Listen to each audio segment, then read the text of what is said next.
نحمدہ ونصلی ونسلم علی رسول الکریم اما بعد۔ اچھا، آج کل جو ایک اسکیم چل رہی ہے، حکومت نے جو ایک سبسڈی کا جو اناؤنسمنٹ کی ہے، میرا پاکستان میرا گھر اور نیا پاکستان ہاؤسنگ اسکیم کے نام سے، اور جس میں مختلف بینک جو ہیں، تقریباً پاکستان کے سبھی بینک جو ہیں وہ لوگوں کو جو ہے وہ گھروں کے لیے جو ہے کہنے کو تو وہ قرضہ فراہم کر رہے ہیں۔ تو اس کے بارے میں شرعی پوائنٹ آف ویو سے یعنی حکومت کے یہ سبسڈی دینا اور پھر لوگوں کا بینکوں سے گھر لینا شرعی نقطہ نظر سے صحیح ہے یا غلط ہے؟ تو اس سلسلے میں پہلی بات یہ سمجھ لی جائے کہ یہ جو فائنینسنگ ہے یا جو پیسہ جو پرووائڈ کیا جا رہا ہے، تو یہ بنیادی طور پہ حکومت کی طرف سے نہیں پرووائڈ کیا جا رہا۔ حکومت کا اس کانٹریکٹ کے اندر اتنا کنٹریبیوشن ہے کہ اگر بینک نے 30 لاکھ کی اگر کسی کو فائنینسنگ دی ہے، 30 لاکھ روپیہ اگر اس نے گھر لینے کے لیے دیا ہے، اب کنونشنل بینک اور اسلامی بینکنگ کی بات ہم بعد میں کریں گے سیکنڈ پوائنٹ پہ، تو وہ 30 لاکھ روپے پہ اگر 3 لاکھ روپے پروفٹ لینا ہے تو حکومت کیا کرے گی؟ حکومت اس میں سے 1,50,000 روپے حکومت دے دے گی، اور 1,50,000 روپے جو پروفٹ ہے وہ بینک اپنے کسٹمر سے وصول کرے گا۔ تو یہ تو آ گیا حکومت کا رول میرا پاکستان میرا گھر میں اور نیا پاکستان ہاؤسنگ اسکیم میں۔ اچھا، اس رول کے بارے میں اور اس سبسڈی کے بارے میں اگر شرعی پوائنٹ آف ویو سے دیکھا جائے تو یہ حکومت کی طرف سے جو بھی آگے معاملات کیے جا رہے ہیں گھر لینے کے اندر، حکومت کی طرف سے عوام کے لیے ایک طرح کا تعاون ہے، ایک طرح کی امداد ہے اور ایک طرح کا گفٹ ہے۔ اب سوال یہ پیدا ہوتا ہے کہ حکومت کی طرف سے یہ سبسڈی دینا درست ہے یا درست نہیں ہے؟ تو وہ ڈیپینڈ کرتا ہے کہ بینک اپنے کسٹمر سے کانٹریکٹ کیا کرتا ہے۔ اگر بینک اپنے کسٹمر سے ہاؤسنگ اسکیم اور ہاؤسنگ فائنینسنگ کا جو کانٹریکٹ ہے وہ اگر شریعت کے مطابق کرتا ہے تو حکومت کی طرف سے یہ سبسڈی دینا بھی درست ہے، اور اگر بینک وہ جو کانٹریکٹ کرتا ہے وہ شرعی پوائنٹ آف ویو سے درست نہیں ہے تو پھر حکومت کی طرف سے یہ سبسڈی دینا بھی درست نہیں ہے۔ اب ہم بات کرتے ہیں دوسرے پوائنٹ پہ، تو یہ ہے کہ بینک جو ہیں لوگوں سے کانٹریکٹ کیا کرتے ہیں۔ بینک یہ گھر اور زمین فراہم کرنے کے لیے لوگوں سے معاملہ کیا کرتے ہیں، ٹرانزیکشن کیا کرتے ہیں، ڈیل کیا کرتے ہیں۔ تو اس میں ہم اس کو دو حصوں میں ڈیوائڈ کریں گے، ایک کنونشنل بینک ہے اور ایک اسلامک بینک ہے۔ کنونشنل بینک جو ہیں، جو روایتی بینک ہیں، اس وقت مختلف بینک ہیں، ایچ بی ایل ہے، اس طرح مسلم کمرشل بینک ہے، اس طرح بہت سارے بینکس ہیں پاکستان کے اندر اور میجورٹی انہی بینکوں کی ہے۔ تو یہ بنیادی طور پر جو کانٹریکٹ کرتے ہیں ان کانٹریکٹ کی نیچر کو اگر دیکھا جائے، اس کی ٹرمز اینڈ کنڈیشن کو دیکھا جائے، تو اس کا کرسٹ اور اس کا حاصل اور لب لباب یہ ہے کہ یہ کانٹریکٹ لینڈنگ کا کانٹریکٹ ہوتا ہے، یعنی قرض کا کانٹریکٹ ہوتا ہے۔ بینک جو ہے، جو گھر خریدا گیا ہے اس گھر کو جو ہے سیکیورٹی کے طور پر اس کے ڈاکومنٹس کو پاس رکھتا ہے، اور بینک ان کو قرضہ دیتا ہے اور اس قرضے پر مارک اپ چارج کرتا ہے، انٹرسٹ چارج کرتا ہے، سود چارج کرتا ہے۔ جو سود کی جو ریشو ہے، اب ظاہر بات ہے 5% چارج کر رہا ہے تو 5% بینک کو حکومت دے رہی ہوگی، جو سبسڈی ہم کہہ رہے ہیں۔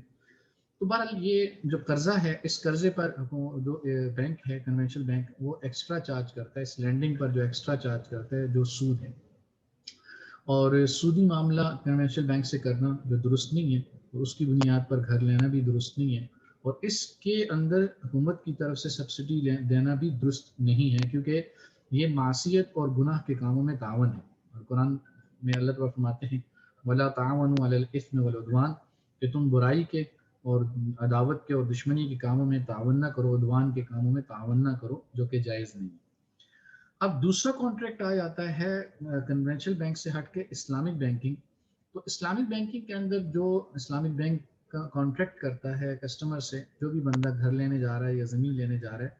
تو وہ بیسیکلی عام طور پہ جو کانٹریکٹ ہوتا ہے، اگر آپ جا کے بینک سے بات کریں تو ڈومینیشن مشارکہ کا کانٹریکٹ ہوتا ہے۔ یہ کانٹریکٹ کیا ہوتا ہے؟ ہم اس کو ایک چھوٹی سی مثال سے، سادہ سی مثال سے سمجھ لیتے ہیں، اور پھر وہ شرعی نقطہ نظر سے ٹھیک ہے کہ نہیں ہے، اور حکومت کا اس میں سبسڈی دینا درست ہے کہ نہیں ہے، وہ دونوں باتیں کلیئر ہو جائیں گی انشاءاللہ۔ اچھا، جیسے مثال لے لیں، ایک گھر ہے جو 1,00,000 روپے کا ہے، ایک مثال کے طور پر ہم سمجھنے چاہ رہے ہیں، ایک گھر 1,00,000 روپے کا ہے، جس میں سے ایک بندہ کہتا ہے کہ 20,000 روپے میں دوں گا، اور بینک جو ہے وہ 80,000 روپے اس میں شامل کرتا ہے۔ تو اب ہوتا یہ ہے کہ اس میں گھر میں بینک اور وہ بندہ کسٹمر شریک ہو جاتے ہیں۔ 20% یعنی 20,000 روپے کی تک کی ملکیت ہوتی ہے کسٹمر کی، اور 80,000 روپے یعنی 80% کی ملکیت جو ہے بینک کی ہوتی ہے۔ تو اس طرح دونوں ایک پراپرٹی کے اندر شریک ہو جاتے ہیں اور دونوں کی اونرشپ جو ہوتی ہے وہ 80-20 کے حساب سے ہوتی ہے. البتہ تو اس گھر کا ٹائٹل ہے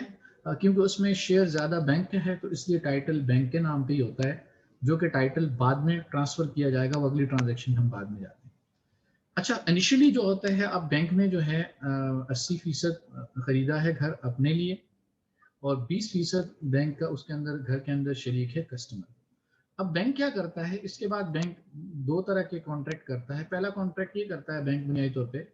کہ وہ کسٹمر جو ہے وہ بینک کا گھر استعمال کر رہا ہے تو بینک اس 80% پر جو ہے وہ رینٹ چارج کرتا ہے. جیسے کہ آپ کسی کا گھر بھی استعمال کریں وہ آپ سے کرایہ لے سکتا ہے. مثلا آپ نے بھائی کے ساتھ گھر مل کر خریدا ہے,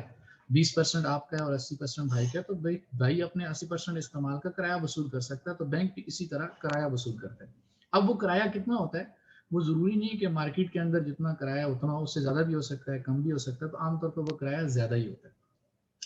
دوسرا کانٹریکٹ بینک یہ کرتا ہے کہ کیونکہ ظاہر بات ہے اس شراکت داری کا مین مقصد یہ ہوتا ہے کہ کسٹمر جو ہے وہ وقت کے ساتھ ساتھ گھر بینک سے خرید لے, تو اس کے لیے بینک کانٹریکٹ یہ کرتا ہے کسٹمر کے ساتھ کہ وہ 80% کے یونٹس بناتا ہے. پھر ان یونٹس کی پرائس لگا کے اس کے اندر جو بھی اپنا پروفٹ ہے وہ رکھ کر وہ پھر منتھلی جو ہے وہ کسٹمر کو اس کی قیمت لیتا ہے اور اس کو یونٹ بیچتا رہتا ہے. تو اس طرح وہ جو 80% ہے, فار ایگزامپل ہم اس کو 80 یونٹس میں کنورٹ کر لیں تو منتھلی جو ہے اس کے ایک یونٹ جو ہے وہ کسٹمر کو ہوتا جائے گا. تو جو یونٹس کسٹمر کے ہوتے جائیں گے اتنا رینٹ جو ہے وہ کم ہوتا جائے گا. مثال کے طور پہ پہلے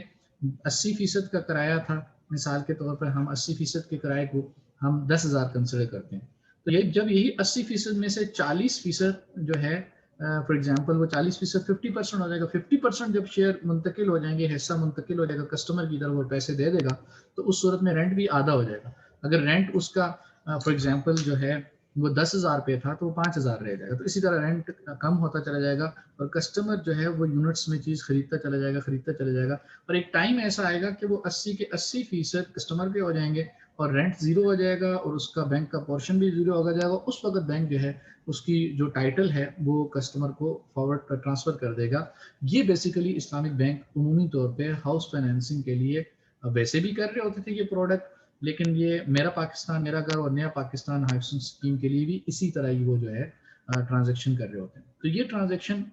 شریعہ پوائنٹ آف ویو سے درست ہے, اس کے اندر کوئی ایشو نہیں ہے. وہ الگ بات ہے کہ اجتہادی نوعیت کے جو مسائل ہیں اس کے اندر فی الوقت مارکیٹ کے اندر آپ کو علماء کا مختلف اوپینین ملے گا. وہ اوپینین کس وجہ سے, اس پہ انشاءاللہ پھر کبھی بات کی جائے گی. لیکن فی الوقت جو